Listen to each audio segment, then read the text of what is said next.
ও এখন হচ্ছে এই যে বললাম একটু আগে এই ফুলগুলো তুলে নিচ্ছিলাম, এগুলো একটু মালা গেঁথে নেবো।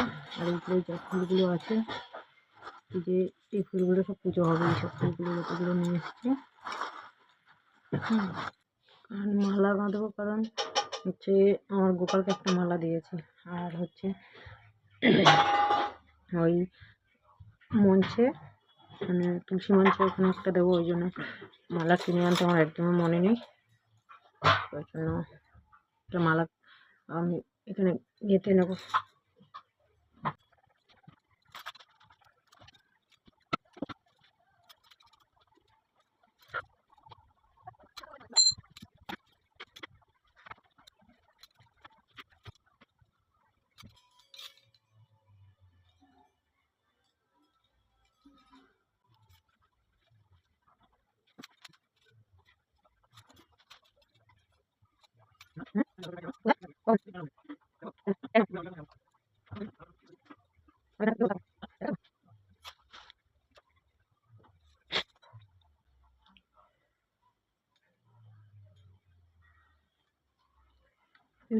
সময় মালা গাঁথা শেষ। এই যে বাদ বাকি ফুলগুলো কিনে নিয়েছিলাম, এগুলো